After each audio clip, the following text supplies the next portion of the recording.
everyone, and welcome to the Postmodern Art Podcast, the podcast dedicated to giving artists who are wowing the world over the platform they deserve. I am your host, Nathan Ragland, and for today's episode, allow me to transform your usual listening experience into a magical listening experience with the wonderful guest that I have for you today. Today's guest is Oceonax, a retro animated magical girl VTuber whose stunning nostalgic aesthetic and amazing animations provide an outstanding experience to her chat and more. Osho was someone that was introduced to me by another fantastic former guest of the podcast, Loot VT, which, trust me, we'll be sure to shout her out later in the episode. But regardless, getting the chance to really absorb her stuff and then to get her on the podcast to talk to Osho, it was absolutely fantastic. And I know you guys are going to absolutely love the conversation you have before you today. If you enjoy our guests, please make sure you support them with the links down in the description below. If you enjoy the podcast, make sure you like, share, subscribe, or follow whatever audio streaming platform you prefer. Leave 5 stars wherever you can. You know I see that stuff. You know it genuinely does warm my heart. Speaking of supporting the podcast, it's that time of year again, folks. We are running back the Posty Awards. If you remember last year, I had an award show honoring some of the amazing guests that have come and gone through this podcast, and we're doing that again this year. As we are recording this, as this episode is dropping, the nomination form is out right now. So if you want to check the links in the description below, you can see the form down there. You can fill out. This is the one where you can let me know who should be nominated for the awards listed. So if you really want to see some of the former guests you absolutely love get a chance, including maybe possibly the guest for this episode, go to the link below, fill out that form as best as you can, and let's show these guests the love that they deserve.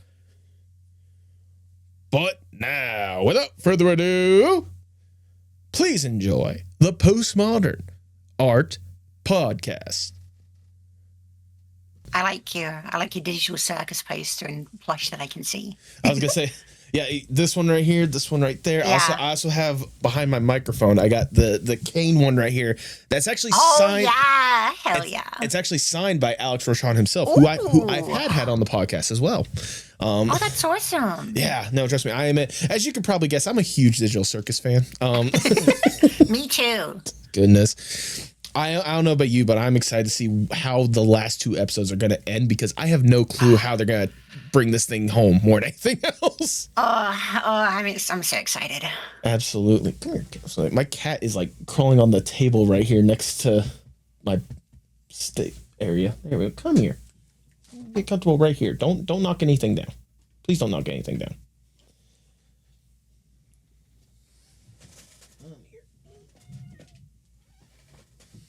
There you go. Oh, hello, kitty. They'll never meow on command. No, they never do. I'm not surprised that she actually got the little like whimper meow right there more than anything else. Goodness. But regardless, no. Back to what we're talking about real quickly. No, I have been such a huge fan of just the amazing Digital Circus. In fact, in May, I'm going to be seeing a bunch of the cast because they're going to be going to a convention that I'm going to. So, that's so exciting. Yep. I cannot tell you how excited I am for that. But and like I said before, how excited I am to see how they're going to finish the series off. Because in fact, it's only supposed to be like 9 episodes long. Mm-hmm. All right, Osho, before we really do get going, I must ask the icebreaker question of the podcast, if I may.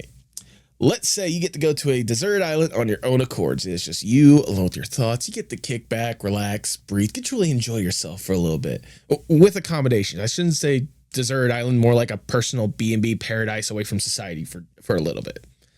Mm-hmm. To make sure you don't go completely insane on this island, you can bring one piece of media or one piece of art with you to help with whatever kind of headspace you want on this island.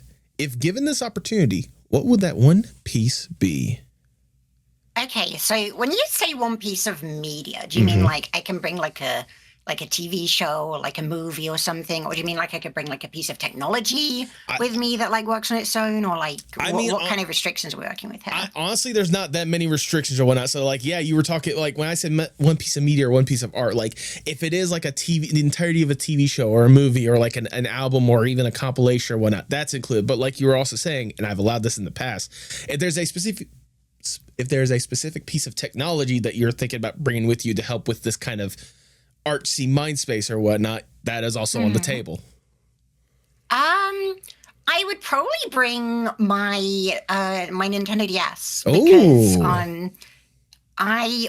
whenever I go anywhere, I really like to bring that with me just because it's so portable. Right. It's so I've tried bringing things like drawing tablets and stuff with me when I go places. I have a more portable drawing tablet than the one I usually use. Okay. But it's more difficult to do something like draw outside of like my sort of comfort environment. So if I'm like somewhere else, it's really nice to have something where I can relax. I can I like playing games and stuff, right? So something that's very handheld, something that's very has a lot of games that I enjoy in it and stuff like that. I don't know. When it comes to as soon as you mentioned like traveling anywhere, like that was just immediately where my thoughts went to. So I'd probably say that. I mean, honestly, that's an extremely valid answer. I mean, more than anything else, like just with how much of a fun experience the DS just was in general or whatnot, like having that with you is like the constant companion at the end of the day is always going to be like a fun, little thing at the end of the day. I am curious though, just out of curiosity, what's like the go-to game when it comes to having your DS? Oh, that's a hard one. I do like Pokemon games a lot. Okay. I do like Pokemon games a lot. I've been actually shiny hunting on Pokemon Heart Gold for one of the starters for like half a year now. And not gotten anything, but like only very casually, like because it's like I said, I take it with me whenever I go places. I don't really play it that much at home, right? So like if I'm ever traveling anywhere, then I'll be like, okay, well I'm on a train, time to shiny hunt. Well, you know what, I commend you. It is quite repetitive, but like then I can do something like that to just sort of kill time, but like it's also I can also just play the game if I want, right? So that is extremely true. That's probably my go-to. Okay. I mean, honestly, even then, like you say, it's repetitive, but like there's a reason why those Pokemon games has lasted as long as they have with kind of the kids, because like even with how repetitive it is, you're not sure how every single instance is going to be, and you're not sure exactly what you're going to run into every single time. Different experience, different kind of battle, all that kind of stuff. The variety is always there. Well, when I said repetitive, I was mostly talking about the shiny hunting part, because that's just like resetting over and over again. Yeah, no, that's honestly, pretty repetitive. That's fair enough. But regardless, your Nintendo DS, that is your answer. You're locking that in. I'm locking that in. Then if that's the case, I cannot think of a better way to start the Postmodern Art Podcast. Welcome, everyone. I am your host, Nathan Ragland.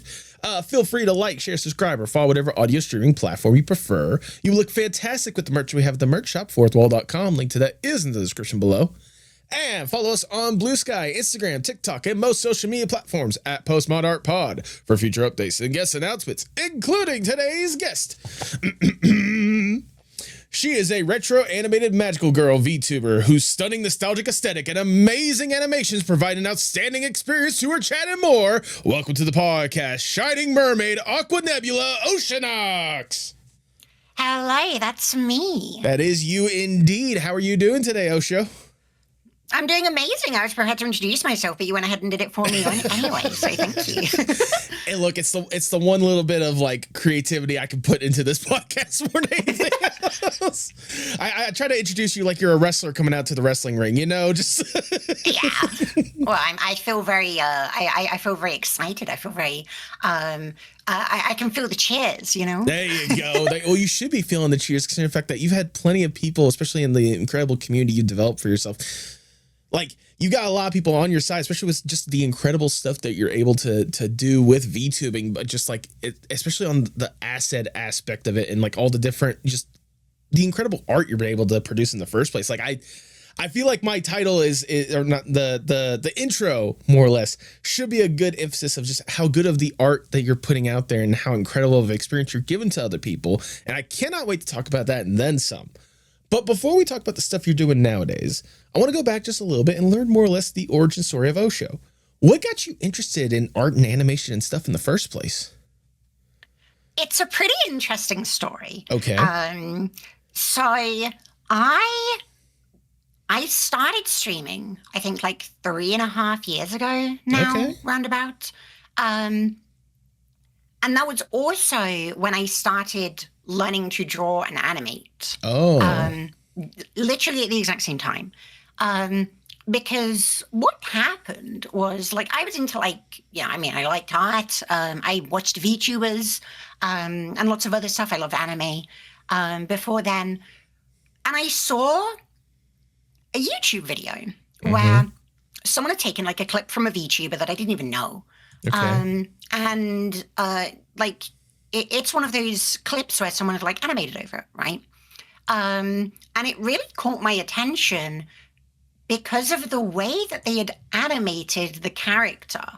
There are a bunch of, like, it was like a scene of, like, the VTuber, like, sitting. It was almost like a view from their computer, so you could see them, like, sitting down, and they were making a bunch of expressions and stuff like that.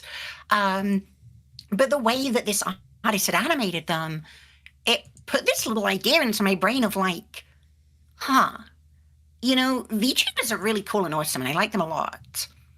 And a big part of their appeal is, like, they're, like, anime, right? They're these stylized designs that look cute, that look good in whatever way. And, like, at this time, I was a lot less involved in the VTuber community, and I only really knew, like, the big ones, which are all very anime, and I know now that that's not entirely the case, of course. But back then, what really struck me was this idea of, like, VTubers are designed like anime, but they're not animated like anime. They're live 2D animated, which is like, you don't see anime like that. They don't move like that. They simply don't. And it just put this little idea in my head of, like, what if someone animated a VTuber like an anime character? And I was like, that's a cool idea. And then the idea just didn't kind of leave my brain. And it made me kind of think, like, you know what? I want to see if, like, technologically this is possible. Like, can I make this happen? At the time, I was like, I can't really draw. I don't stream. But can I, just out of curiosity, can I make the technology for this happen using my very limited understanding? I'm not like a coder or anything. So what I did is I sort of scrambled together this very weird mix of, like, a program called VTuber, which is a very common, like, PNG tubing software, which I hadn't even heard of at the time. Oh, yeah. And a program called Hotkey, which essentially allowed me to, like, when I pressed buttons on my keyboard, it allowed me to, like, simulate other button presses in order to essentially, like, switch between expressions on VTuber, like, very rapidly to simulate animation. So using that, I put together this an extremely simple model that utilized, like, a kind of like a blur transition frame. Okay. In order to, it was just to sort of prove that this could work. And it did work, and it looked way better than I thought it would. And it made me go, like, you know what, this is cool. And I was doing, like, a test stream literally just to use the technology, and I was just playing a game. And, like, one of my friends was in the chat, and I was talking, and I was like, this is a really cool idea, and I feel like no one's done something like this before. And it has it really has potential. I feel like someone could really go somewhere with this. But I don't know how to draw. I don't know how to animate. I don't know how to stream. Maybe I could try to learn how to stream. But, like, I don't know, like, it would cost a lot of money to, like, commission someone to make a model like this. Like, it seems like, very different from the kind of thing that people would normally do for a VTuber model, so it'd probably be even more expensive. And the person was like, I mean, you could just, like, draw it yourself. And I was like, I mean, I could. So then literally later that stream, I switched to, like, I started doing some art on stream to just start practicing. And then I did art every day on stream for like 3 years. Wow. And that's how I got to where I am today. I just sort of kept going from there and making my model and making it better, and kept streaming and improving at that. And yeah, it was just that little idea of, like, this is a really cool idea, and no one's going to do it unless I do it. I'm the only one that can make this happen. So I made it happen. I cannot tell you how hard I relate to that mentality at the end of the day. That's part of the reason why this podcast exists. Like, no one else is going to do this. I might as well be the one to do it myself. I'm actually just impressed to hear that even in the first place, like, you did not have like a history when it came to like art and animation stuff before you started streaming more than anything else. Like, that's the part that blows my mind. Cause I was even just curious, like even before then or whatnot, cause obviously seeing the aesthetic that you have with the magical girl and whatnot, I'm curious, what was some of like the animation and some of the shows and stuff that you were watching like before you got to VTubing or whatnot? Like, what was some of the stuff that may have inspired the look that you're going for? I have very clear inspiration because like my whole style is based on studying like specific artists and animation in order to achieve this very specific retro style. Right. And that actually really helped me learn to draw because like, so before I started VTubing, like 5 to 6 years before that. Okay. I had tried to learn to draw once before for about 2 months. So I barely even count that. Like it was not for very long. I wasn't particularly successful. And part of the reason I think that I wasn't successful because I didn't have a clear sort of a clear direction for my study. Okay. But once I had this idea for the VTubing, it all just sort of clicked together in a really like in a way that just made sense because it was like the thought process was basically like, okay, so I'm going into this and I want to make this VTuber that is animated like an actual anime is animated. When you think of like frame by frame animation, like they still use that obviously in modern anime. Oh, absolutely. But like it's especially sort of accentuated in older anime. So that's just immediately like an obvious sort of step for like this aesthetic would just work really well with the idea that I'm going for because it's like it just fits, it just works. And then the magical girl part was like, I mean, when you think of iconic old like retro anime, I mean obviously Sailor Moon, I mean there's a lot of iconic old retro anime, but like at the time it's quite funny actually, at the time I hadn't started transitioning. Okay. So I was still a little bit egg and I was like, I want to make a girl character because you know I want to be a girl. And I like magical girls. They're very girl. Girl is in the name, right? I mean, I still like magical girls, but like definitely sort of that like desire of mine was definitely leaking out into what I ended up with for the design. But like it still just sort of fit together really nicely because like I mean I had other ideas. Oh really? I was like, oh, it could be like a dragon girl or something because I like dragons. Okay. But like. Magical Girl just fits really well with the retro aesthetic, and retro aesthetic just fits so well with the frame-by-frame animation. So I was just like, I've just got this holy trifecta, so let's go with it. And there was actually one other idea that I went with Magical Girl, and that was specifically because of the like transformation. Right.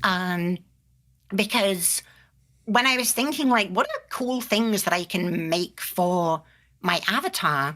And I was thinking like, well, if I'm doing this like frame by frame thing, something that I can take advantage of that like another VTuber wouldn't be able to do is the fact that like I'm not limited to just expressions that my model can use. Like I can have whole animation sequences. I can have a whole transformation sequence. Right. Which is what I ended up making, like a whole transformation sequence that happens like, and it's not like a cut. It's like my actual model just has an animated transformation sequence to switch from like regular outfit to magical girl outfit and then back again. And like, it just worked so well to like fit together these concepts and do something that like no one else was doing. Absolutely. I mean, I could be the one to attest more than anything, especially after interviewing so many other VTubers out there just in general. There's a lot of creative ideas that are out there in the first place. But especially with what you're doing is in particular with like the retro animation style, I can't really think of anyone else that is doing it or has, at least before you started doing it. I don't really think there was anyone else that was even considering that a possibility. And the fact that you went out of your way to make it a reality in one form or fashion, like that's already an incredible story. And we've only gotten like a few minutes into this conversation. Well, thank you. I'm flattered. Well, absolutely. I mean, even then, like, I know you kind of illustrated it like when you wanted to take it seriously by going into VTubing, but like when did it more or less like click for you that like this could be something that you could really like set yourself up to do for like a career? Like when did you really became like dead serious, but like this is something I could do like day in and day out and love it every day? I think the point where I really kind of realized that this was like, I was like, oh, this is like actually doing really well. That was when so I started streaming like 3.5 years ago. Okay. And for the first like around about year and a half of that time was spent building everything that I wanted for my stream, building this avatar, like a bunch of overlays and animations and redeems and like all of these, like so many things. Like I made all of these things, such that like at the end of that like 1.5 years, I like did like a VTuber debut. And after that debut, when I had this like something that wasn't just this like cobbled together setup, essentially, like this was like a fully realized and functioning setup that like thoroughly looked the way that I wanted it to, like thoroughly looked retro anime, and like it really embodied that aesthetic. And once I did that, I found a lot more eyes on me. Okay. And that made me realize like, oh, now that I've like done this and people can see it, like it's not just me. It's not just me that thinks this is cool. A lot of other people also see what I see. And it was very like, I think that was probably the moment where I was like, yeah, no, this is like, this is my job now. This is what I do now. And this is what I want to do forever. I mean, I imagine like it's very easy to see that, because in fact, I imagine there's probably like yourself, whenever you were first doing it in the first place, there's not a lot of people that were even sure this was even a possibility, having that kind of retro anime style, like, streamer or whatnot that interacts with the person at the end of the day. And so becoming that person and seeing other people realize, wait, this is something we actually want. Like we want to see more of this. And it doesn't hurt that you're also a really fun person just to listen in on more than anything else. Thank you. Like you could have been VTubing as like a sock puppet more than anything else. I'm sure you would have been able to get masses of people coming in being like, oh my God, you're a fun person. Let's do this. I mean, you say that, but like, I know actual sock puppet VTubers, and it's like the coolest thing ever. So, oh no, absolutely. I know some that are straight up just doing like puppets as their like VTuber model themselves. It's so cool. I love that stuff. Like, there's so much that you can do with like not just VTubing, but like streaming overall. Yeah, and like part of like my goal as I don't want to say content creator, but like someone who, makes this kind of art, I suppose, is that like, I make it my mission to push the boundary of this. Oh, yeah. Because I see so much that can be done that other people don't do. And that's not necessarily something like, that's not to say that other people are doing it wrong. Right. But it's like, I want to show people like how absolutely insane you can be. Yeah. Well, I think a good way to emphasize that is by how you started off talking about this kind of stuff. I talked about the fact that like this is something that you wanted to see. So you went out of your way to learn how to draw and to animate to make this thing a reality. What, 3.5 years ago? Like I said, starting off this path or whatnot, like that alone is an insane statement to say. Like, I know you said you dabbled with drawing for like that 2-month period, so you don't really consider it, but was animation always something that you would like consider wanting to do at some point, or like, No, it wasn't. So like, it was ultimately just getting yourself into not at all. Well, I wouldn't say not at all. Like, I really loved art and animation. Right. But I'd always struggled to like learn, basically. Okay. I'd always struggled to have the motivation. And I think there are a lot of reasons for that. But like one of those reasons I think was like lack of a goal, because like learning how to draw is not a goal. Like there is no end point.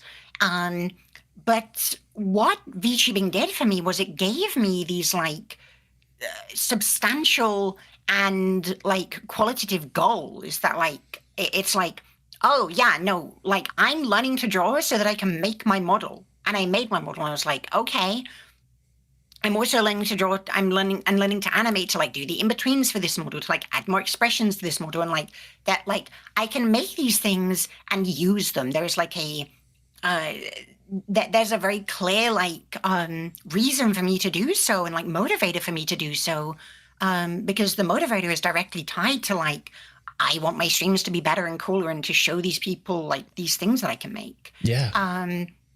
It like streaming really helped just sort of, I mean, streaming helped me in a lot of ways, but it really helped like my ability to sort of like self-improve in a lot of ways.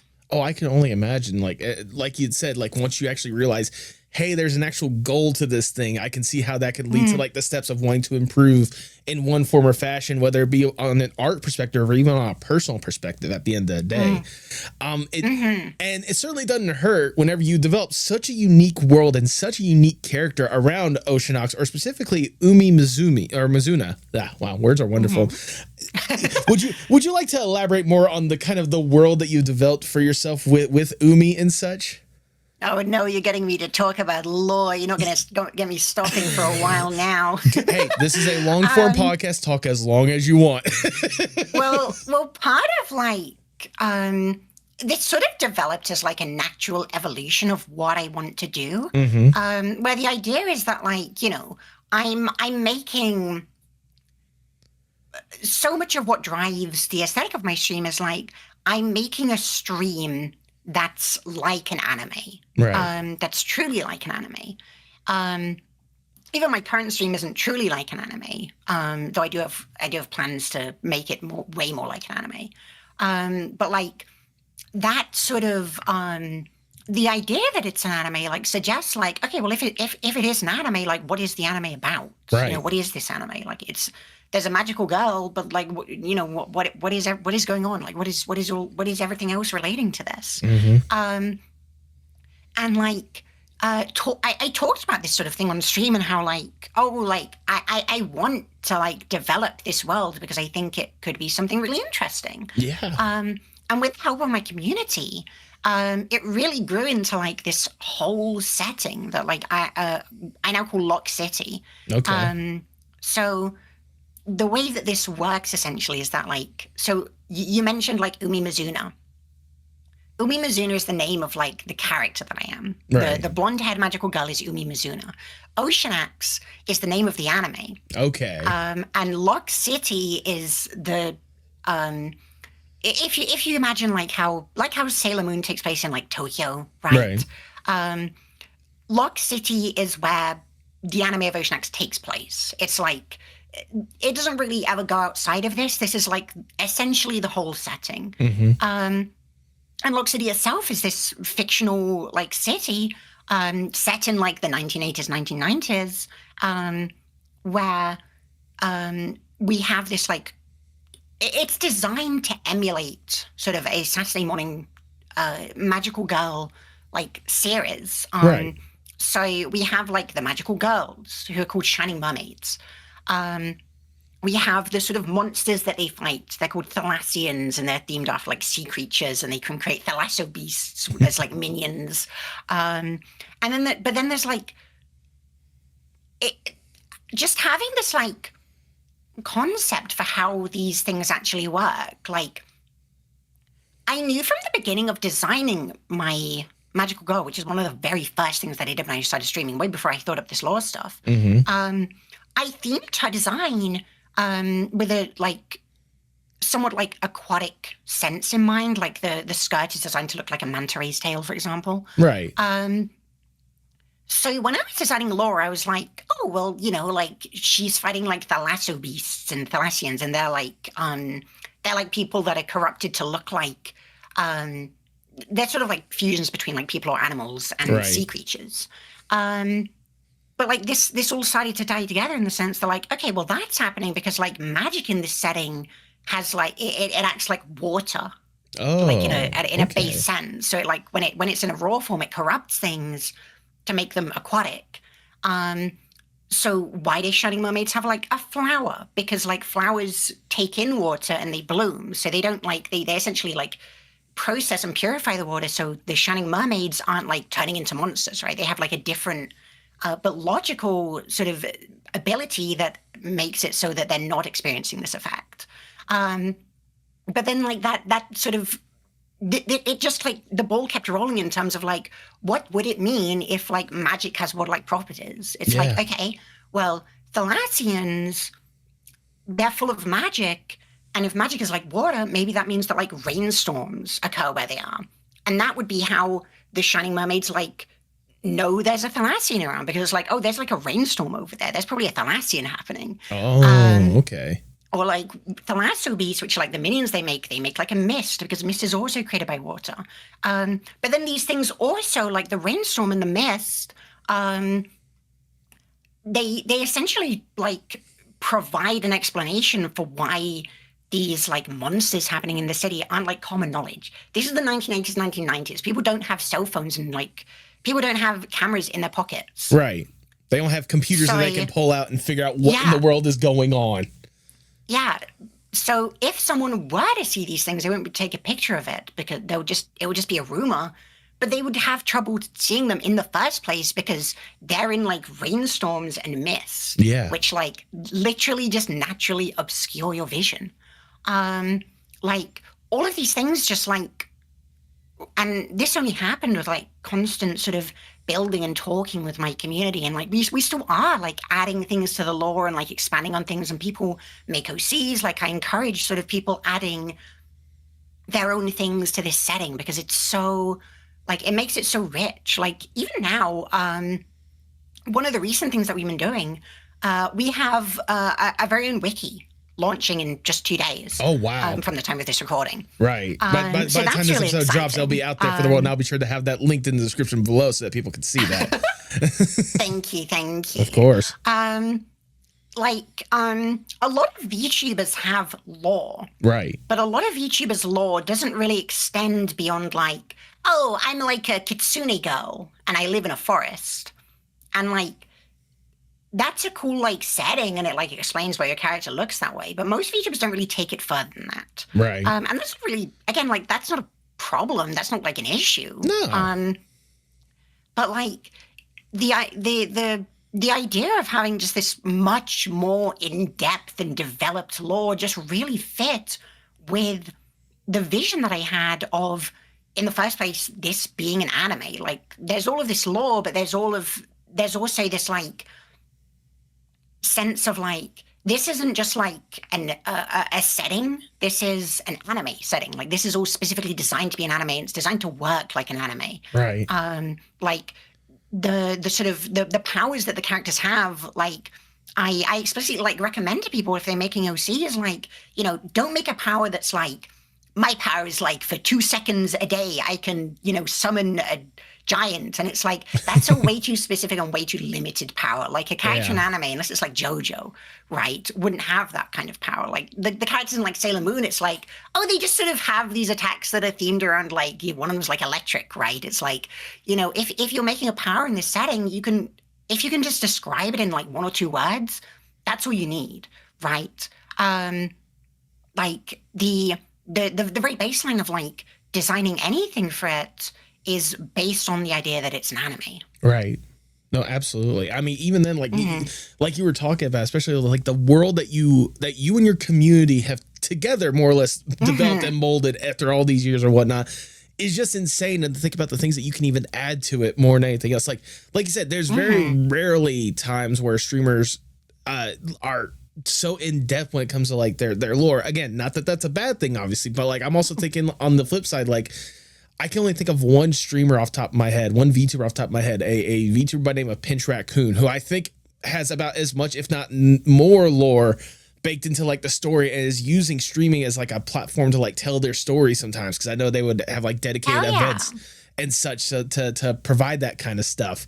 And to hear that, like, that's kind of the mentality that you have with this community and like developing this kind of stuff, especially building it around like the water abilities, like the rainstorms and the mist or whatnot. It makes me scared to know what kind of beast would come out if like a tsunami was about to attack Lock City, you know, like that's like final battle energy more than anything. That's like season finale, like battle right there for you and for Umi and the other magical girls have to deal with. Cause for all we know, like the tsunami could come in, all of a sudden, like a bunch of people get corrupted for like, you know, who knows how many hours or whatnot, you know, something like that.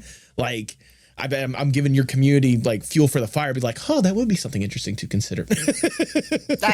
I will. That's actually really something we have considered, and I could give you an answer to your hypothetical question of what that would be. I would love that's the degree of lore that we have. Indulge me, because now that I have the thought, I want to know what the community has come up with, or what you the community has come up with.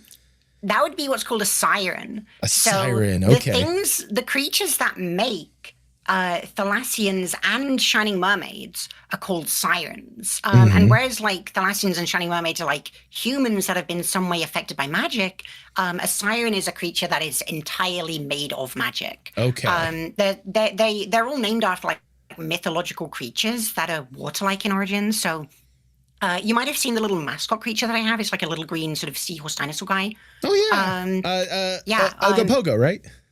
Yeah, Ogopogo. So the Ogopogo is a like Canadian lake monster, like the Loch Ness monster. Oh, okay. Ogopogo is a siren. There are some sirens who have had like their powers stolen, basically, and they make Shining Mermaids, and they're like the little mascot guys. Okay. But there are also the sirens that make Thalassians, and those ones are so powerful that they can't manifest physically. And that's why they make Thalassians, because some of them want to like manifest in the real world, and if they did, you'd get a big tsunami like that, and loads of people would get corrupted. Interesting. Okay. I like how my fun little hypothetical has already been answered in so many different ways, in such interesting ways to feed back to other aspects of the lore, like, you know, little green mascot that you have, Ogopogo, as well. Like that. It just makes me love the community that you have more than anything else, but also like the creativity that you've been able to allow them to have more than anything else. Because I imagine there's probably a good handful of VTubers that are out there. I'm not naming anyone in particular. And if this is the case, again, this is fine. This is your guys' lore more than anything else. But I imagine there's some VTubers that are like super protective of their lore. Like, no, it has to be like this. Yes. Or I have this idea or this concept or whatnot. And like, again, that's awesome on its own accord, because like there are so many creative people out there putting forth so many incredible stories. But the fact that what started off as you just wanting to have like a fun way to present your stream as the magical girl that you want to present yourself as has kind of snowballed into this entire unique, like, imaginary world that has so many different aspects and so many different lore elements to it or whatnot. Like, if that's not a true testament of a good community, I don't know what is. Yeah, like I just think that it's so fun. Like, before I started streaming, one of the things that I was very like into was like role playing, like writing role playing, like taking part in like anime role playing sites, for example, right? Where it's like you'd make this character in this existing anime setting and you'd like role play it with like other people, right? So I very much have roots in that sort of thing, which I think is why it came so naturally to me, and why I really like understand and enjoy the idea of like giving people this world and saying like, come on in, you know, like, yeah, you can play in here and you can build in here. And I really try very hard to sort of have this have this stance of like, you know, the setting works this certain way, right? And I encourage people to make characters and contribute to the lore in ways that, you know, make sense to the setting. Like, if someone came in and was like, my character's an alien, I'd be like, no, they're not. But that's like, a little too far-fetched. Yeah. But like, giving people these restrictions and saying like, this is how the world works, but there's so much space for you to play within like this sandbox that exists here. It really like fosters so much creativity and interest. And like, I am constantly amazed.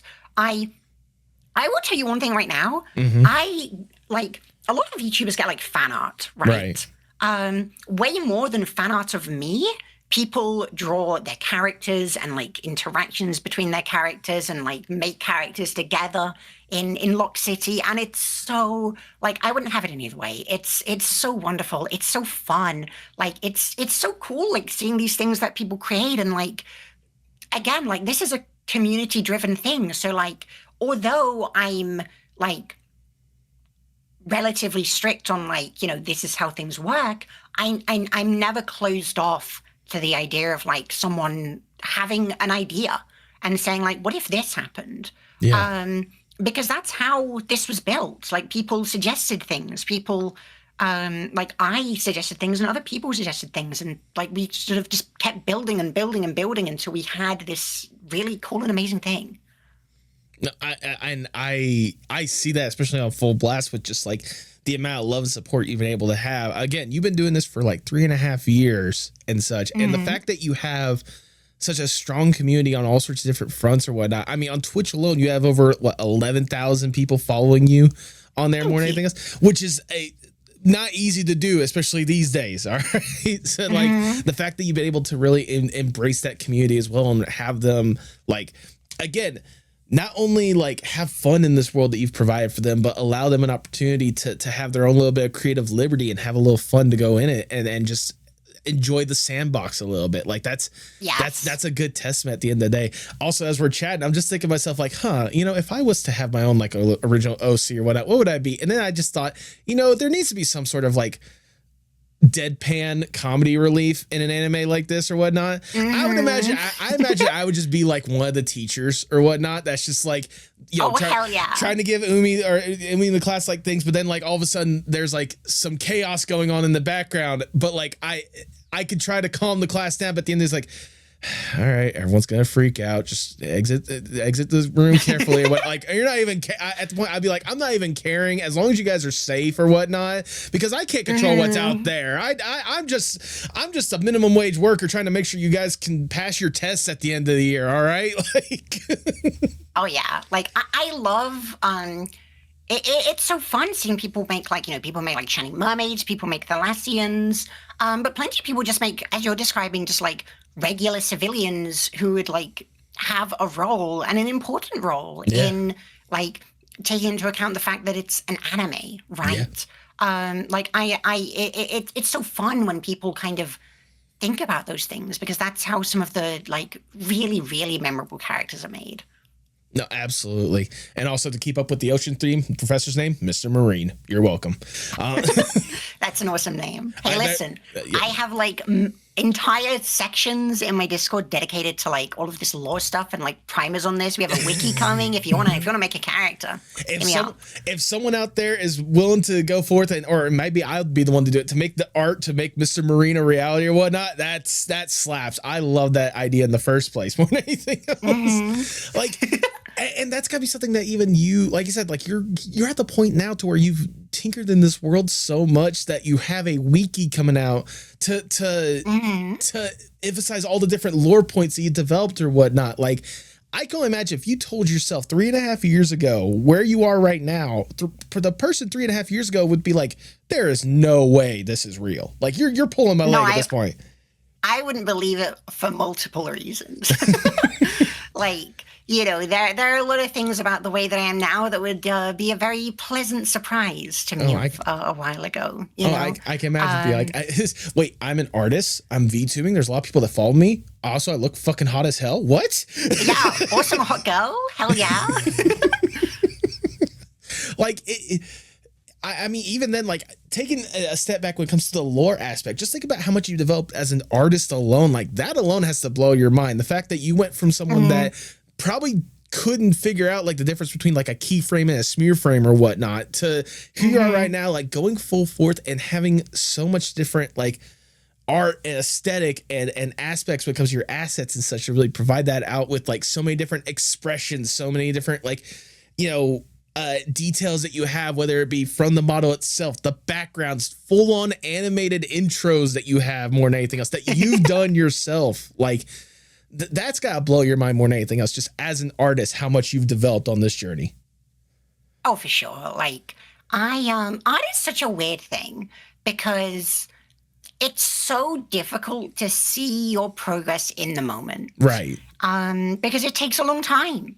And it takes just enough time that, you look at the art you do now and you look at the art you did like a month ago or whatever, and you go like, it's not really that much difference. I haven't really gotten better.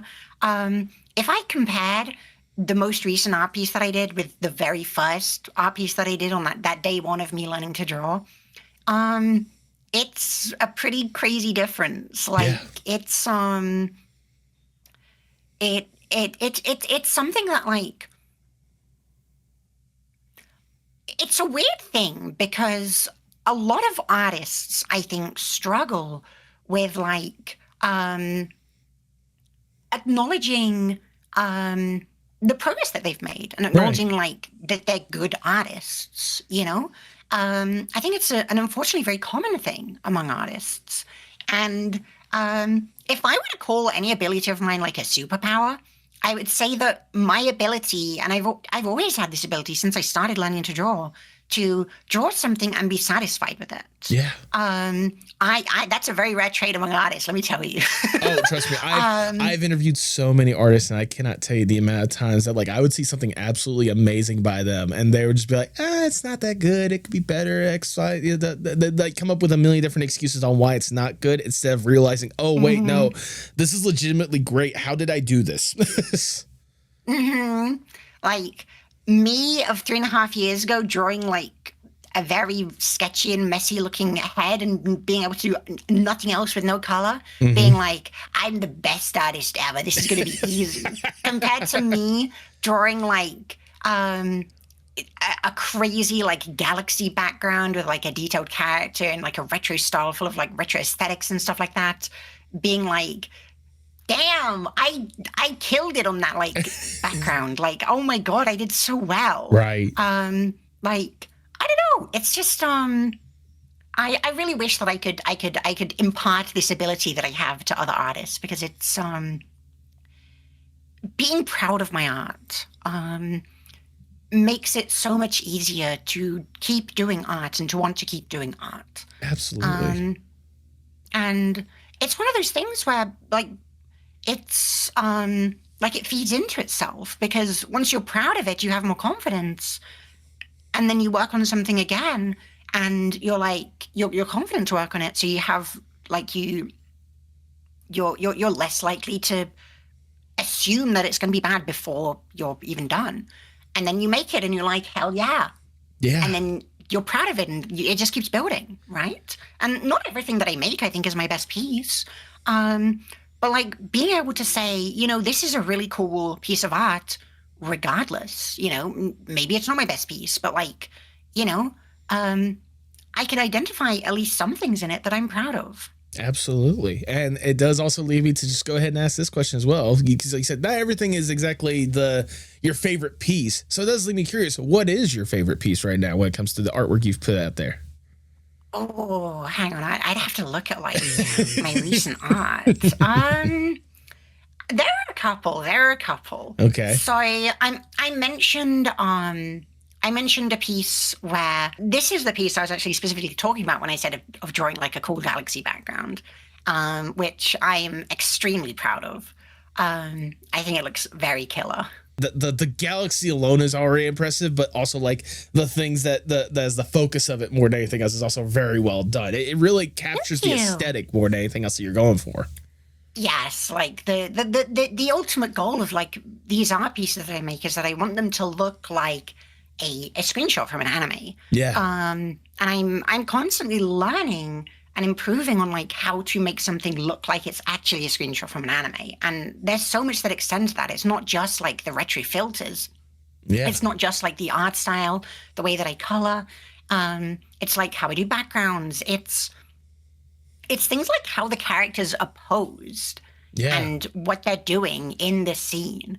Like I made this scene as like you can imagine this as like, oh, this is like a thing that's happening in the anime where there's like this little hologram thing of like this character who's like giving some sort of introduction to this, like, you know, space, like, as it says, like, Starflower Station. Yeah. And there are these, like, neon flashing space signs, like, floating past. And it's like, you can like, imagine what the scene is in your head by looking at it. It goes back and to the same for this one. I was gonna say it just makes me think of the thing that we were talking about before we really got the conversation going or whatnot. It just like with the Amazing Digital Circus. I don't know. I'm sure you've seen it or whatnot, but there are people out there that will go out of their way to make a like reanimated version of it to where it looks like something straight from 1995, like a Japanese anime version of it. If you have not seen it, I will send it to you because it looks amazing or whatnot. But the fact that they go as far as like not just with like you said, it's not just adding the filters or whatnot. It's the way that they're drawn, the way that like the movement is happening more than anything else. Like they really embrace the aesthetic at the end of the day. Another one that I'm really proud of recently is this one. Because this one, like this is maybe one of the ones that I've made recently that really feels like a screenshot because of the fact that it's like a character reacting to something. Yes. Like you look at it and you can immediately like, even if you can't necessarily understand the entirety of the situation, like you can immediately be like, oh, this is like if you imagine like another part of like understanding how to make something look like an anime screenshot is like, okay, what would someone actually, like a human being, a real person, what would someone go out of their way to, like, what would have to be happening in an anime for someone to take a screenshot of it? Right. Right. Like, what is something that someone would actually want to take a screenshot of? And a funny reaction is a really good example of that kind of thing. And that's why I'm really proud of this piece. Because even though, like, it's like a really simple background, like, it's something that's like, oh, yeah, like, I immediately understand that, like, this is a screenshot because, like, it's a reaction. Someone would take a screenshot of this. Especially these days when reaction shots are kind of the language on the internet sometimes more than anything else. Speaking of reactions, this is another one that I'm very proud of. Sorry, I've got quite a few that I like at the moment. This one very Dragon Ball inspired, which is obviously another very retro anime. Right. And this one's showing the kind of reaction thing in a different way because you've got these funny little like speech bubble things that'll pop up when like a character's like reacting to something, but they're off screen. Absolutely. And it's like you can again like imagine what the scene is, because it's like, oh, there's like this focus on this one character, but like these other characters who are here at the scene, like, you know, they're not like they're not going to crowd the shot, so they've just got these little speech bubbles for them. The thing that I'm most proud of though is the background in this because I worked very hard to make this look like a Dragon Ball background, and I think it looks pretty good. Oh yeah, no, trust me. Like if I didn't know this was art in the first place, I would have thought that, like, especially with how convincing it is, just from the background alone, that like maybe you'd gotten the background from like something else and then drew the things on top of it. That's how well done it is at the end of the day. Thank you. Oh no, absolutely. Yeah, I drew everything in that picture. Oh, didn't it? Like I can understand how much of a fun challenge it is to really embrace the aesthetic, especially in a Dragon Ball scene like that more than anything else. Oh yeah, Dragon Ball's a great fun one. One more that I'll show. Okay. This is another one that's very like styled after a specific anime, which is a very fun thing to do. This one is very styled after Evangelion. Yes. Like Evangelion is a really fun, especially when it comes to the mechs. The mechs have a very fun design because the mechs are very not mech-like. They're very human. Right. Like, if you look at the designs of like the fingers of these things, it's like they don't have like joints or anything. They're just like fingers that are a different color. Right. You know, like so much of like what I did to like draw the body is I like sketched out a human body, and then was sort of like, okay, well, here's like where the human body will be. I'm just going to sort of add these plates in like ways that like, you know, I obviously designed this is like a custom design, but it's designed after like Evangelion aesthetics, like the way that the feet are just like shoes, right? The way they have these little fin things on the back and like, you know, the sort of segmented midsection. And then like another thing that was really fun to do, and that looks really good, but it's very like simple to achieve is like, this silhouetted city background. Yeah, I was gonna emphasize I really that. love. I was gonna emphasize that just the way that you had the background set up as this nice, like silhouetted, but also kind of like a watercolor-esque kind of look to it, aesthetic at the end of the day. Like it really nails kind of the vibe that you're trying to go for with this. Thank you. And to think that, like, again, 3.5 years ago, you would have looked at something like this and thought, wait, was this part of some anime that I didn't watch or whatnot? Like, where is this from? Instead of realizing you were the one that made it. Yeah. It's oh, excuse me. I'm so sorry. Oh, you're good. Yeah, like it's I could show you like the thing that I drew on the first day of learning to draw. Oh, please share that. And you probably won't look at it like most people look at this and don't think that it's bad, but like the thing that you have to realize is like this is the best that I could do. Right. Right. Okay. So it's like a cute little sketch, Yeah. right? It's like it doesn't look bad, but like I look like if you look at how like messy the lines are, like the proportions are a bit weird. The hair is like completely all over the place if you look into it. There's like a lack of details. The shading is very simple. Even like the way that the brushes that I've used are inconsistent. Okay. Like this was the best that I could do. And comparing like the best that I could do then to the best that I could do now, which looks like the previous pieces that I've sent you. Right. That kind of progress in 3 years is not too bad. No, that's not. I mean, even then, like looking at the original one, you can see how that's a good foundation for what is to come. But you could also definitely look at that first piece and look at the more recent piece and definitely see the line of progress, like how much you have improved as an artist with doing all the animation and doing all the drawing or whatnot, really bringing this thing to reality at the end of the day. Yeah. Like, it shows nothing more, if nothing else, it shows truly like the growth that you are as an artist. And I can only imagine like that's only a part of just like this VTuber journey. I can also imagine because like you had emphasized towards the beginning or whatnot, at the time that you had started VTubing, like you hadn't even really fully transitioned just yet. So I can only imagine like having this kind of persona and having a way to kind of tell your own story really helped the transition process as well. Yeah, well, I mean, it's not even that I fully transitioned. Like, I didn't start transitioning until like, how long into? I can't remember how long it was. Like, it was at least a year into streaming. Oh wow. Streaming was basically the main thing. Like, my streaming and art journey was like, it was the thing that gave me the push to start transitioning because it was learning how to draw and learning how to stream and seeing not only the progress that I was making, but also like the success of it that I was like feeling even before like that moment that I said where like I really felt like I think I can do this as a job. Like even before then, it was like I'd met so many friends and met so many people. I met so many trans people, and that was a really big thing for me. And meeting so many trans people and realizing that like I can set my mind to something and do it. That was the big thing that made me go like, why am I not transitioning? It made me really be like, what is stopping me?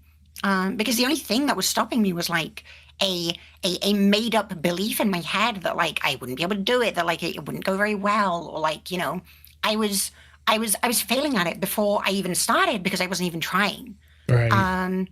And doing art and streaming and meeting trans people made me realize like I can just do it. Like I have the ability, the will and the drive and the skill to be like, I am going to do this thing and it is going to happen. Yeah. So I, started transitioning. And that also went really well, or it's going really well. It's a continuous thing. Yeah. Like it's very hard to say like, oh yeah, I've transitioned. It's a process. It's not, there's not really a direct line when it comes to that of point A to point B, more than anything else. Yeah. But the fact that it was kind of one of the factors in kind of leading you to truly be like your true self at the end of the day, like when it comes to stuff like that's a good testament when it comes to just kind of the journey that you've been on as a whole, especially with just, like you said, the incredible opportunities that you've both made for yourself, but also like the opportunities you've been able to have, like meeting other people and hearing about their experiences and really bringing them into your own world or whatnot, especially when it comes to just some of the incredible, just like the streams you've been able to put out there at the end of the day. I am curious, given like the entire journey that you've been on at this point, both on a personal, but also on a streaming level or whatnot, do you have like a personal favorite moment or a personal favorite stream that kind of sticks in your head when it comes to this journey since you've really embraced the magical girl self that you are? That's a really hard question to answer. That's fair. There are a lot of things that I've done. It's really hard to choose a favorite. I think there are multiple things that I could mention. One of them being like when I debuted this setup, or like even when I released like the sort of intro video promo for it. Yep. One of them being when like I've done a lot of like strange kind of event streams and stuff that were a lot of fun. I did like a sort of in preparation for my mascot debut. Okay. I did a stream that was like because before then I just had like a thing called like Robo Show, so it was just like a robot version of me that acted as like the chatbot. And I did this event stream that was Who Killed Robo Show, and it was like a murder mystery that was happening live, where like I had all of these characters that I would play, and chat had their own character that they could voice using TTS. Oh wow! And they would play that character and like play through this like sort of freeform murder mystery that I made to like find who killed Robo Show, and like that was an absolute blast.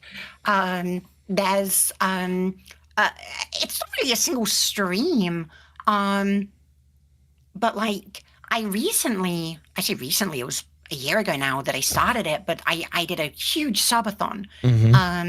And maybe the final stream of that was one of the most emotional like times that I've had ever, like in my life.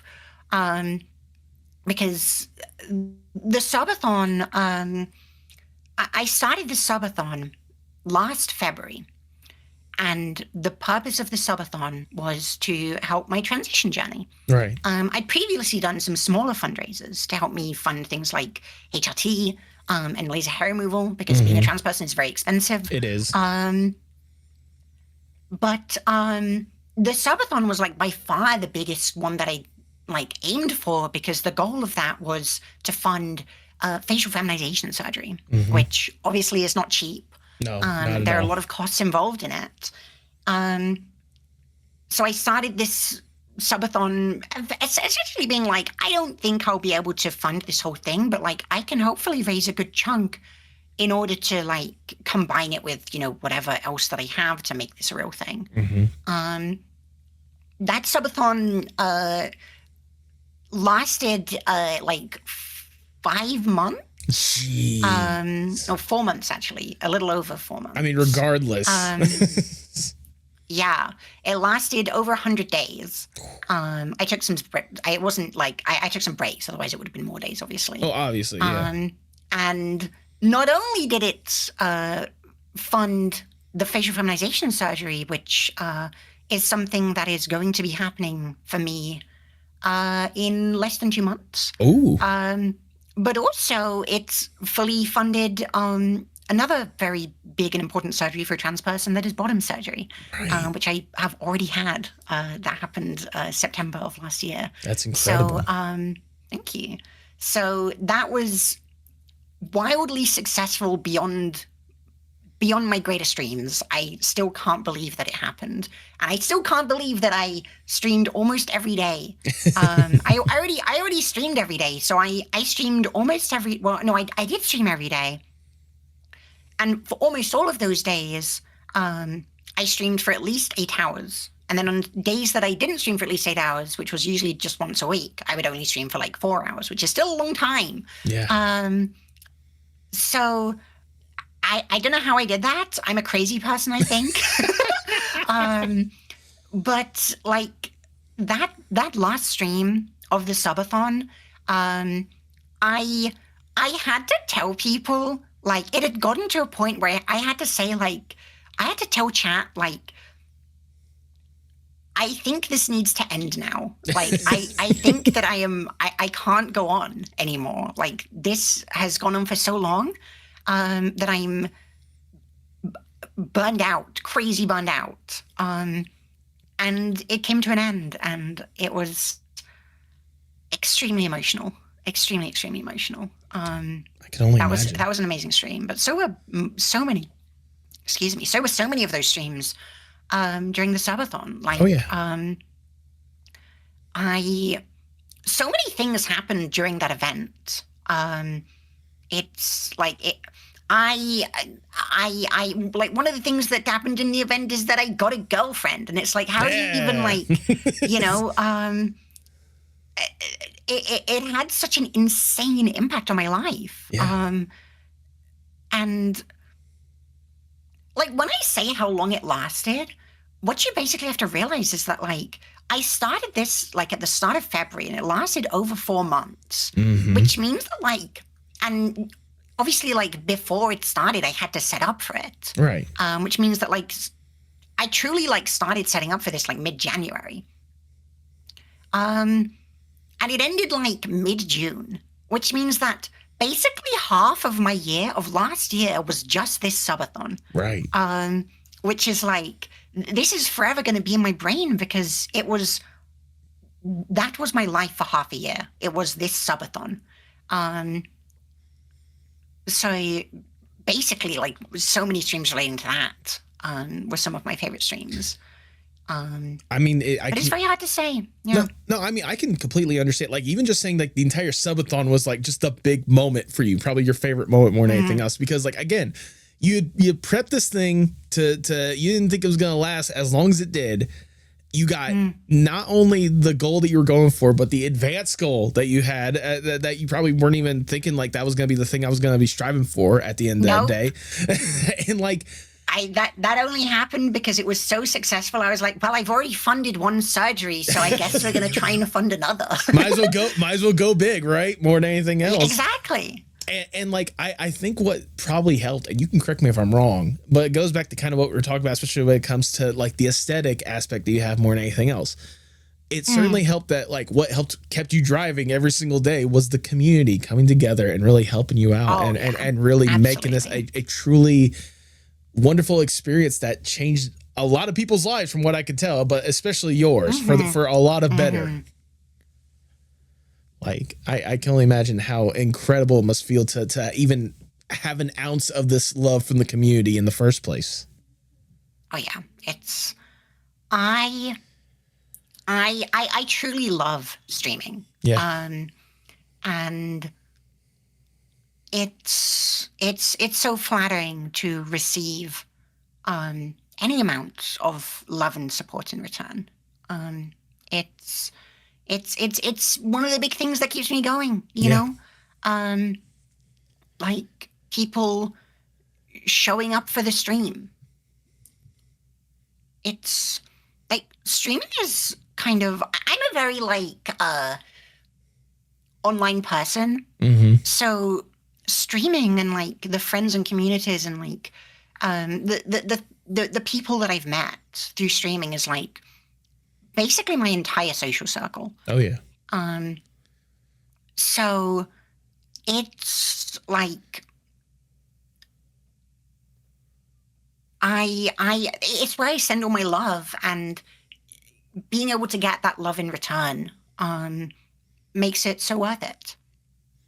I can completely understand that to the nth degree more than anything else, because I am also probably criminally online more than anything else. And there's a lot of people that I consider, like, my closest friends more than anything else. And if it wasn't for the internet, I would have no idea who any of them were more than anything else. Yeah. And like, especially the community that I've been able to get from having such wonderful conversations with amazing artists such as yourself or whatnot really helps reinforce that community and that love more than anything else. It leads me to wonder as well, because obviously we've seen what you've been able to do so far when it comes to, you know, this entire unique, just with streaming alone, the incredible stuff you've been able to develop from that, and the incredible opportunities that you've either provided for others or you've been able to have for yourself to grow as an artist and as a person. It leads me to wonder, like, you're obviously not gonna you might take breaks or whatnot, but you're not really slowing down anytime soon when it comes to streaming or whatnot. So what do you hope to accomplish as you keep on streaming? Like, is there any bigger or better goals that you want to hopefully accomplish at some point when it comes to streaming? Oh, yeah. I mean, there are some like very long-term goals that are like, you know, there are some things that I'm like, if I can do this, then like, that's like my life goal. You know, things like, if I could get like, even like an episode of an anime. There you go. Made. Like, that would be crazy. If I could get a whole series, that'd be even better. That's the kind of thing where it's like, if I can do that, like, I don't know what I'm going to do next. But like, in terms of like actually like things that I know that are achievable and that I'm planning to do and that I'm actually working towards doing right now, that's honestly not too far off. Ooh. Because I kind of mentioned earlier that like a big goal for my stream is I want my stream to feel like an anime. Okay. And my current stream setup is very anime inspired, and the way that my model moves and all of these animations happen, it's very, you know, it's frame by frame animated. It's like, you know, very retro. Yeah. The aesthetic is very retro. Like it looks anime inspired, but an actual anime doesn't look like that, right? An actual anime doesn't have like a chat box and like a character that just stands there and like switches between like these set poses, and it's like one single scene. Okay. I have plans to the goal for my stream that I want to achieve this year. Okay. Is to make my stream so truly look and feel like an anime that if anyone ever took a clip or a screenshot of my stream, it would look like a clip or screenshot from an anime. And the way that I'm planning to achieve that is, so recently, I did like a collaborative event for my girlfriend's birthday. She's also a streamer. Okay. Where what we did for this event was, so I got keep going on tangents, but this is relevant, I promise. No, I just you've probably heard of like a bridge series. Okay. Yes. Yes. Yeah, where like, you know, like these like you record these lines that you then edit like a character from this anime to seem like they're saying. What we did was something that's sort of like that but live, where like you can have like a PNG tuber reactive where it's like, you know, it's like this character that I drew that like talks, but what if we had screenshots from like this whole scene from an anime, and took screenshots of them talking and not talking, so that and you put that into a reactive so that when you talk, the character talks. And we used a setup like that with a lot of different screenshots from this anime in order to sort of do a kind of live abridged sort of thing. Okay. That was really crazy and cool. I'm planning to do something like that, but I am going to be drawing all of these scenes, all of the characters, like absolutely like everything in this, like this insane setup that I'm going to make where like, the way that I usually describe this to people is I'm gonna talk you through how a stream would go from the start of a stream. Okay. So bear with me for a second. Imagine, if you will, the stream starts and I've got my intro video, right? The intro to an anime.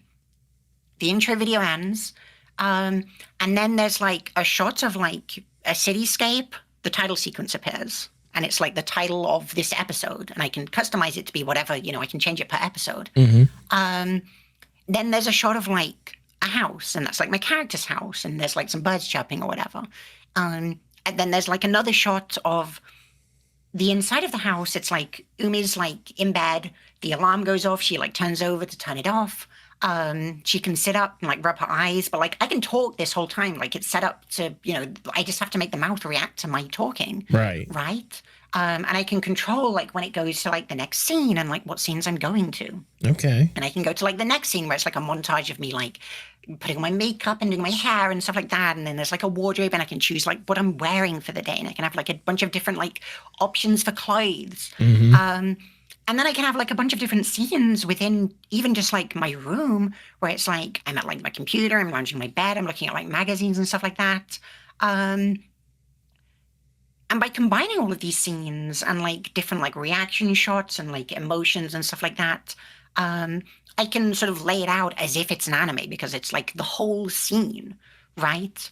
But you're probably wondering, Ocio, it wouldn't really work as an anime if you're the only character in it. I mean, like, it's a thought. There is no anime that, just follows the main character. Right. And they're just the one, and they're only the one talking the whole entire time. So what I'm going to be doing is I'm going to be designing a lot of other characters for the show. Okay. And I'm going to be getting like my VTuber friends to voice these characters so that when I do all of these things, there can be characters that I can like interact with. But by specifically having my VTuber friends voice these characters, it means that if I ever do a collab with that VTuber, I don't have to use the pre-recorded lines. They can actually be that character and we can do that collab and it can be like add even more depth to, the fact that it's an anime by having them instead of just like a bunch of lines that I pre-recorded. They will actually like say different things, right? And like they can say whatever they want, and we can have like a bunch of scenes of us like interacting and doing stuff. And like I don't know, maybe my character and their character go to like a cafe or whatever. Yeah. And by constantly like adding to these scenes, because I'm an artist and I can just keep drawing stuff. Yeah. And I will just keep drawing stuff. Like the amount of scenes will continuously increase, and there will never be like it'll never be stale because there'll constantly be new things. Right. Like there'll be such a by making sure that there's like a very high level of variance in the scenes that I have. Like for example, I could draw me like all shocked reacting to something, right? And I could draw a bunch of different backgrounds for that. I could have one where it's like it's like the school or like my room or like the street outside or like just a basic color background that can be used in a lot of places. And then if I have a bunch of different versions of me acting shocked, then by mixing and matching those, like you're multiplying the amount of options they can have. And like suddenly, instead of just like 4 drawings of a background and 4 shocked drawings, those combine into 16 different combinations. Right. Right. Like by doing things like that, I can like massively multiply the amount of options that I have so that things never just feel the same. And that's pretty much my big plan for this year of what I want to achieve. So yeah. I was gonna say, Osho. I'm really excited. Osho, I just gotta be point blank blunt with this one. I don't think there's anyone else that's doing anything remotely like this on no, that's on the any point. Platform. On any platform whatsoever. No one's crazy enough to do this except me, and that's why I have to do it. Well, that's what I was gonna say. Like honestly, like if you can nail it, if you can, even if there's some technical issues, if you can even get a full stream done, like just doing this or whatnot, like that just sounds like revolutionary more than anything else. Because I know there are some people that want to find some way to make like streams more interactive or whatnot, or streams like a whole completely different experience for their viewers or whatnot. You're talking about basically like live producing an anime for your viewers, like right there on the spot. Yeah. And like, I don't know if there's anyone else that's even remotely trying to do that like in real time more than anything else. There are people that have obviously done like animated stuff and like animated segments that get played at, during the stream or whatnot. But like having one going down like in real time while your fans are watching it or whatnot, like if you're able to pull this off, and I sincerely hope that you are, I think you're going to be like setting a new standard. Like it will truly revolutionize with what people can do on Twitch streams, and it'd be amazing if you're going to be the first step in that direction. What other people could potentially do with that, what they can run with that and potentially do more of, because that just sounds insane. And I sincerely hope you get the opportunity to make it reality, because I want to see what you could do with that, especially with the creativity you have put forth with this kind of stuff.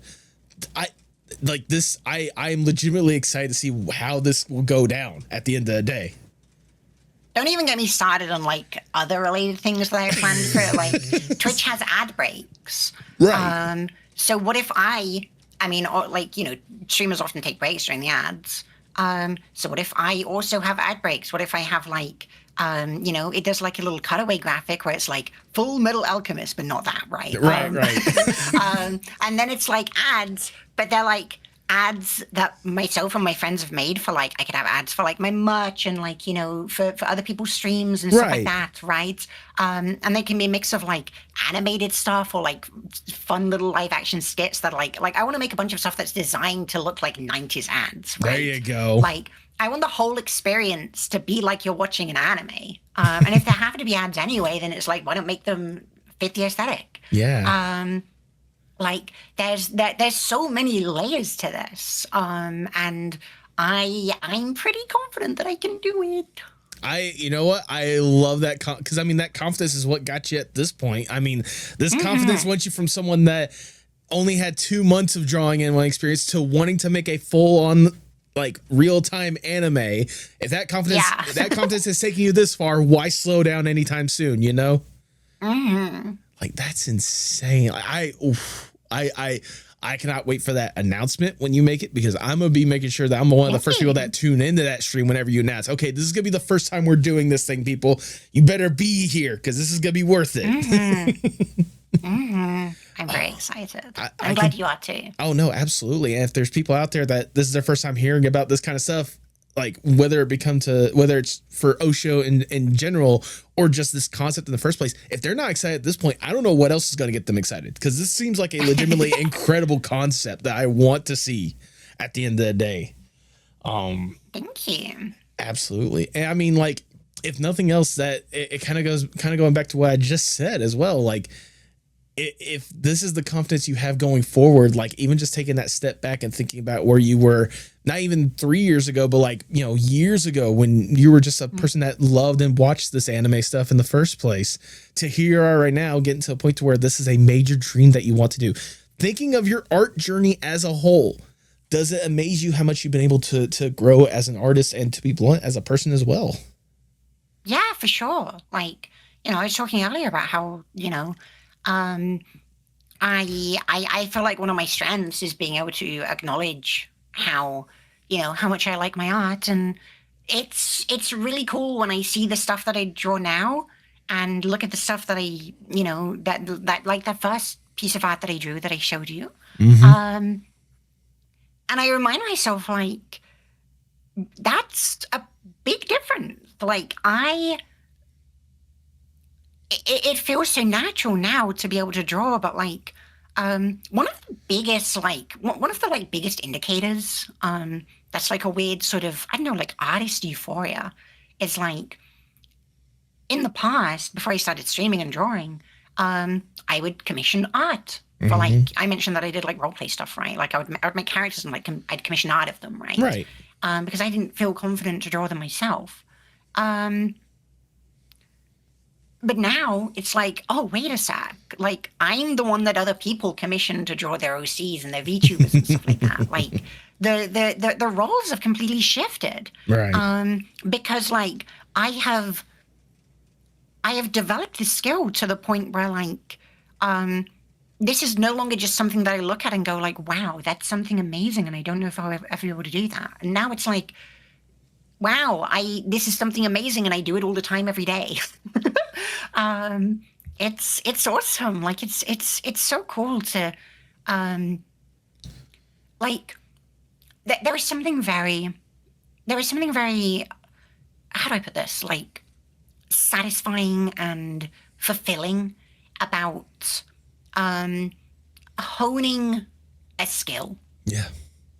especially a creative skill. There is something so satisfying about being able to make a thing and go, I made this thing.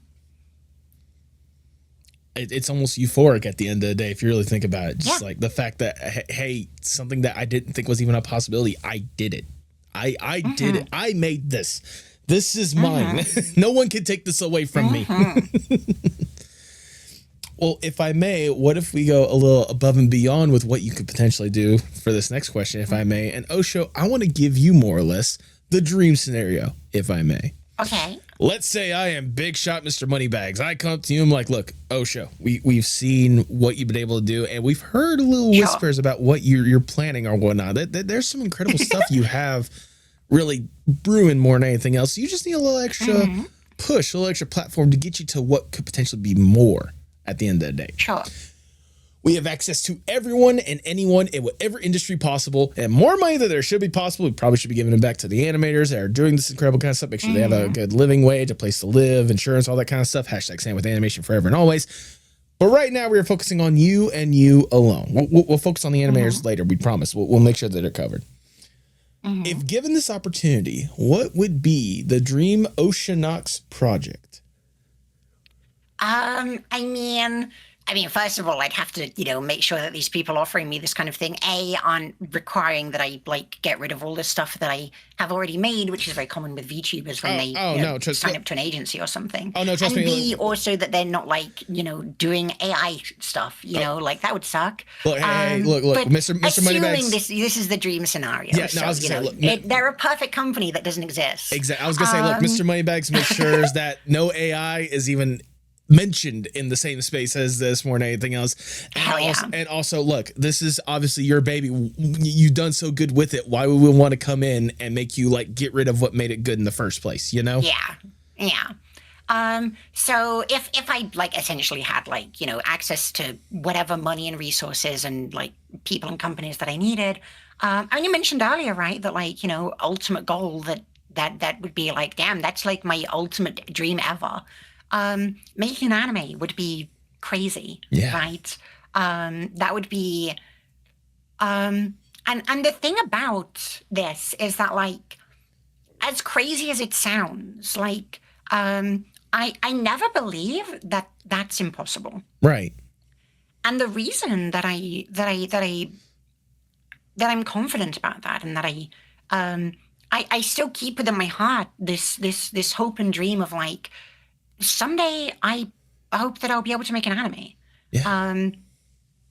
The reason that I'm able to say that is because I've seen other people do it. Oh yeah. I've seen a lot of recent projects, especially I don't know if you've heard of Lackadaisy. Oh yeah, absolutely. Yeah. I've been following the Lackadaisy comics for a long time, and seeing them make their pilot and then get picked up by Glitch is that's so cool. That's such a dream. And a similar thing happening with Pretty Please I Don't Want to Be a Magical Girl. Yes. Right? Doing their first animatic, and then with their second one released very recently, spoilers, I guess if you haven't seen it, but they announced that the first episode is going to be fully animated by some animation studios. Yeah, Mercury Animation, if I remember correctly. And then things it's a little higher scale because it's led by people that have already run very successful animation products, but Donna Terrace's Knights of Guinevere. Yes. That's been fully greenlit recently, and oh my god, what a inspiration and dream that is. There are so many things that I can point to. Another one, Crick Roll's recent animated series, right? Yeah. They The just Mighty recently, Nine. yeah, they just recently had Mighty Nine, but even before that, they had Vox Machina. Vox Machina. Yep. Thank you. Yes, I'm good at thinking of names. Trust me, it took me a second to remember as well. The success of these things that I can point to and go these people, these are just people who succeeded. They did so well with what they sought out to do that these insane dreams of getting their own animated series are a reality for them. Absolutely. And I aspire to that. Like I have no idea how or when something like that could ever happen for me, if ever at all. But I know that it's not impossible. I know that it's something that could happen. Yeah. And that is like something that's really cool and that I look forward to and that I really hope will I really hope that it'll one day that'll be a real thing for me as well. Oh, absolutely. I mean, like you said, especially seeing the success that indie animation has been able to have these days and people going forth and making their animated dreams a reality. I mean, that's something that I always champion on this podcast more than anything else. I was gonna mention in fact, the episode that's gonna come out the week before yours, I brought on an artist by name of Candy Freeman, who has her own studio called Love Letter Studios.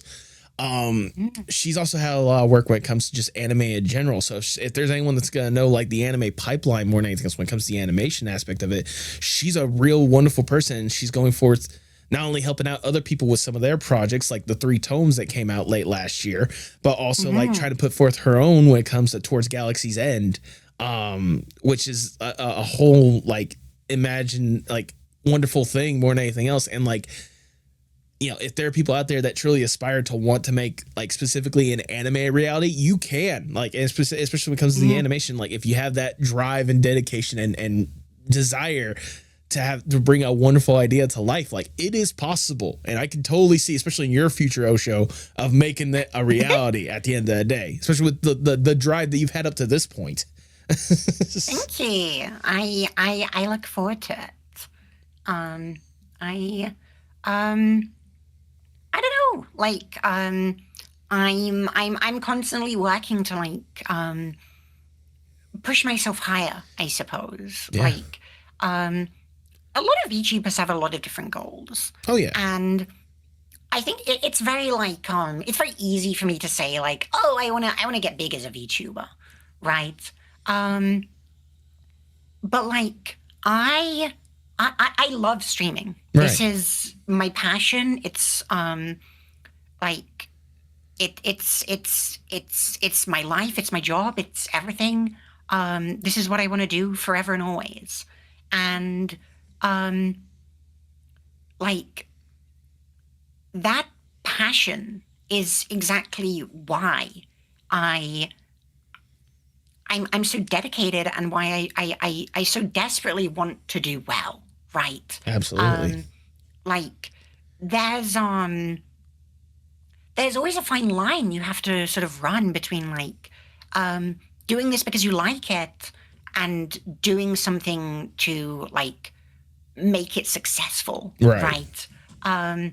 Because those two things aren't always exactly the same. No. But when you're passionate about something, it's so much easier for there to be so much overlap between those things. And yeah, that's why like I fully believe that these crazy dreams I can make happen. Absolutely. But as much as we would love to talk more about the crazy dreams that you'd like to have, sadly, we have to get down from the dream scenario. We have to get back to reality, unfortunately. And I'll ask the ever so generic question. Where do you hope to see yourself, say, 5 to 10 years from now?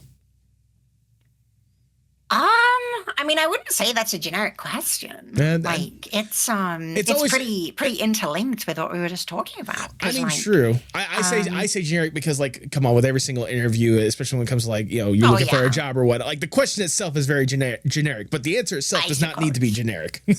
I suppose. I mean, like, I would hope that I'm still streaming. I'm still drawing. Oh, yeah. Honestly, 5 to 10 years. If it's what I'm hoping for, I'm hoping that those anime dreams that I've mentioned are becoming real. Yeah. Like that in especially like towards the 10 years that like you know, an Oceonax anime is either a real thing or in production. I would hope that my streams look better than ever. I would hope that my streams themselves are an anime unto themselves, and that I have guests like of all kinds playing these characters within my live like anime, and that like I and that I've inspired people. Like you mentioned before about like how cool it would be for this to like pave new ground for VTubing and for streaming. And just entertainment in general. Mm-hmm. Like, I don't know if there's anyone who is as crazy as me to do this kind of thing. I'm pretty sure that I'm the first to want to do this kind of thing. But it would be so flattering to see other people being like, I want to do this too. Yeah. It's one of my greatest joys to be an inspiration to people. In so many different ways. So yeah. In 5-10 years, I would hope that you know I'm doing pretty well for myself as an artist, as a streamer, as a VTuber, and hopefully as someone who's making an anime reel. Maybe there's like an Oceonax manga like webcomic thing that's being released. That's something else that I'd like to do. But also in terms of like my personal life, I would hope that I'm hotter than ever. You know, I would hope that I've made even more progress in terms of like my personal style and like fitness and like the way that like I present myself and my skill with makeup and like all sorts of things, and that I've made even more amazing friends and spent more time with them. Absolutely. At the end of the day, like that's, I mean, even thinking back to where you were, like just as a person 5 years ago, let alone 10 years ago, like the fact of how much has changed in less than 5 years, like that should be a testament to whatever the next 5 or 10 years have ahead of you is going to be incredible in one form or fashion with what you put forth or whatnot. Thank you. You're already off to a great start when it comes to both the streaming aspect and the personal aspect, if I do say so myself. As we start to wind down the interview, I just got one last question I want to ask you. Obviously, you are deeply entrenched in art at this point. Like you've there's nothing that's going to be taking you away from this, especially with the ambitious goals that you have for yourself. How important is art, not just for you, but for the world as a whole? Oh, it's so important. Like, oh my God. Like, I mean, for me, I mean, like I've said, like I like tied myself so intrinsically to my streaming and my art, and I don't know if I'll ever not be able to do that now. Like it's I think it's always going to be like such an important part of me, and I can't wait to see like how I improve and get better, and like how much more I'm able to do with my art. But like as a whole, like art is almost more important now than ever. Like, you know, I sort of jokingly mentioned AI earlier, but like AI at the moment is, specifically Gen AI obviously, is like a very real threat to anyone who wants to exhibit creativity. It is something that is trying to take away one of the most important things that make us human. It is our unique ability as the creatures that we are to make things that are made for ourselves and for others, things that are made to invoke feelings in ourselves and others, to portray feelings we have and to help other people understand those feelings. Things to look nice in abstract and more detailed ways and anything in between. Like, we have this ability, and there is nothing that can take that away. And the most powerful thing you can do is to make use of that ability, to exercise your right to draw and create whatever you want, because you have that power. Like, this is something that is so important that I've learned through my streaming and VTubing, that I mentioned was the reason that I started transitioning, was because learning to draw and learning to stream learning that I have this power to make things that I want to make, it taught me such an important life lesson that, like, I have control over myself. I have control over the things that I want to have control over. Right. And I think that's such an important lesson that everyone needs to learn, that you can't just sit around and wait for things to happen to you. If you're just passive, if you just let life live, then there is no, like, you're not really living a life. I wasn't living a life before I started doing these things, before I started transitioning, before I started streaming and drawing. I was, it's like I was asleep and just drifting along. Like, I wasn't really engaging in anything. Right. And streaming and drawing and ultimately transitioning as well, like, showed me, like, how much power I have to shape myself and the world around me in a positive way. And I want to continue doing that. And I want to continue showing other people that they can do that. And art, the concept of art, is exactly that. It's, you can make whatever you want. You can, whatever is inside of your head, you can make it real outside of your head. And the only way to do that is to engage in whatever your creative passion is, to find whatever your creative passion is, to try new things. I wouldn't have started streaming and VTubing if I hadn't made that one decision to be like, I guess I'll just try this and see how it goes. Like, there are other things that I've tried and haven't gone that well, right? Not everything will result in this, but when you do find that one thing, it can completely open up the world to you. I think that is wonderfully, fantastically worded, if I do say so myself. Thank you. And also, I will say, I was going to mention this earlier, but I didn't want to interrupt you when you were talking about especially the AI. For the people out there, fuck AI. More than anything else. I wasn't sure if I could swear, but fuck AI. Oh, no, trust me. We're way past the point where YouTube's going to give a fuck when it comes to swearing. So, yeah, fuck AI. Fuck AI. Osho, that is all the questions I have for you. I've already showered you with Lord knows how much praise at this point, but I'm going to shower you with a little bit more because it's my podcast. I do what the fuck I want. Like I said, like when we were getting things set up, like I cannot tell you how excited I was to have this. Ever since I was first introduced to you by my good buddy, Lute, Iris, shout out to her more than anything else. Ever since I was first introduced to that, like I was absolutely enamored with the way that you've presented yourself and the community you've been able to build. But getting the chance to sit down and talk with you and hear just how immersive it is, not just for you to do this, but for your community to be a part of it and really help grow more than anything else, it leads me to a whole new level of love and respect for what you got going on. Because like I knew that there was a talented person like behind the model at the end of the day, but Jesus Christ, I did not realize how talented you were in such a short amount of time more than anything else.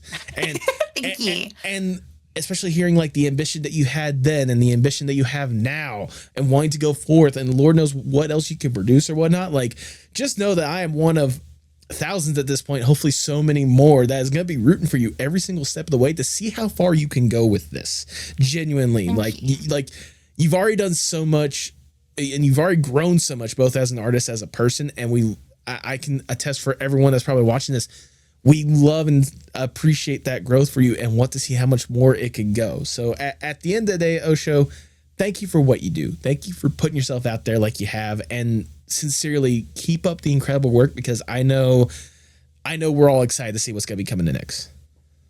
You are very welcome, and I can't wait to keep making even more amazing things. And I want to say thank you too. And that's a thank you to you for having me on, and Absolutely. for just as you thanked me for doing the things that I do. Thank you for being a person who platforms people like me. Thank you for being someone who gives a voice to all sorts of incredible, everyone related to like art and animation. Like, it's so wonderful to have someone championing these incredible passions. And I can really feel how passionate and interested and excited you are. Like I talked about all of my stuff, but like the people that you have briefly mentioned that have been on your show before, like even you just talking about them for 5 seconds got me so excited about like the things they do. Yeah. And you providing like this space for people to like show off their stuff is such an honor and a blessing, and I am very, very honored for you to have invited me on. Thank you sincerely for the kind words, but you don't have to butter me up. We already recorded the podcast and stuff. Like you're no, like sincerely though, it does mean a lot. I think I even mentioned this with the episode I just recorded yesterday with Kennedy, like I talked about or whatnot. But I know I don't have that big of a platform in the first place, like to give that voice, but any little bit that I can to let people know about the incredible artists and the incredible stuff that they're doing, what little bit I can provide, I'm more than happy to provide that, especially for people that absolutely deserve it, especially with, like we were talking about, how much you've dedicated to this in the first place. Like you deserve it more than anything else.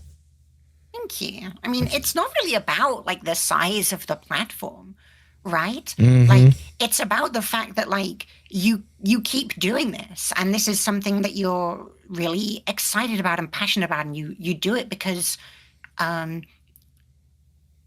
are a lot of streamers and VTubers and people that make things online. Yep. There is so many of them.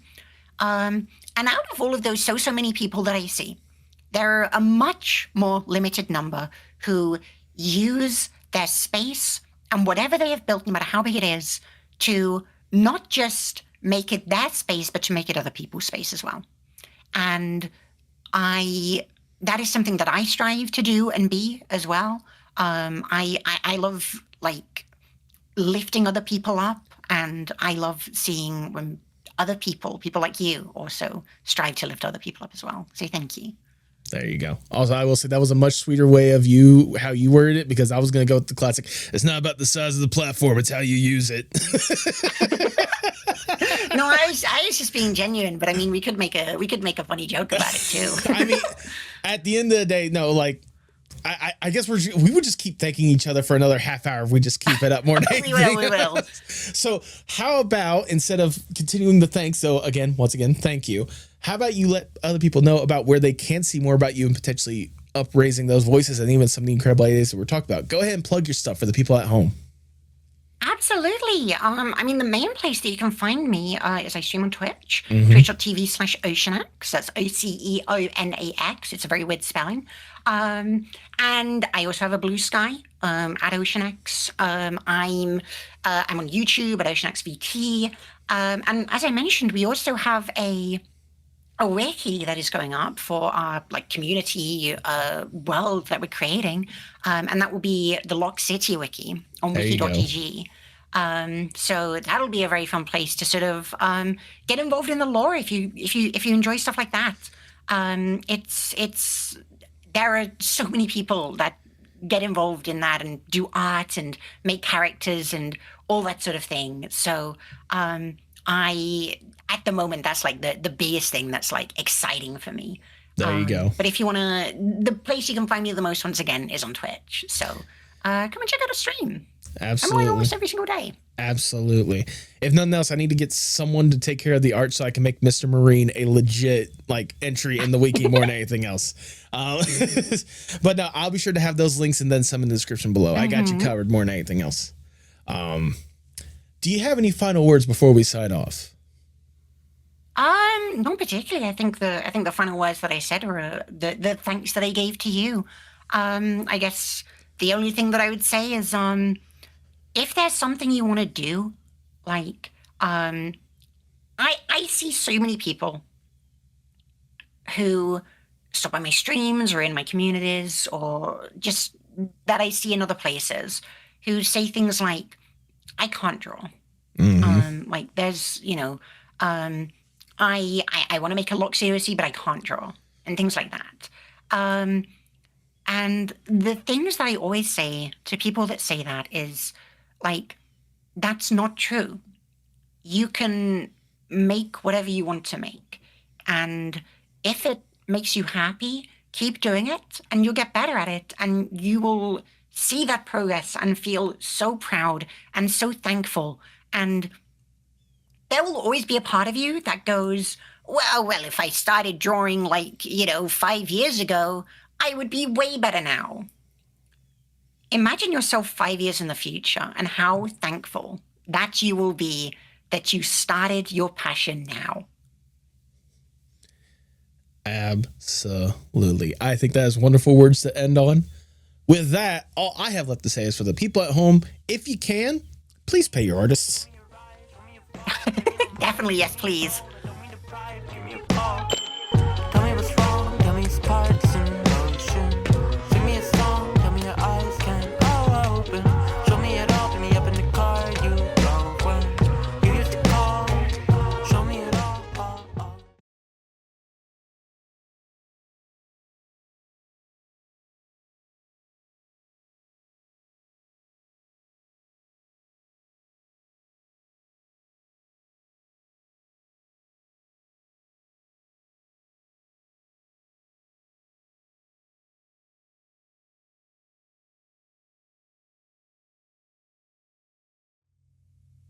Thank you so much for sticking around to the end. If this is your first time listening, I cannot tell you how much I appreciate it.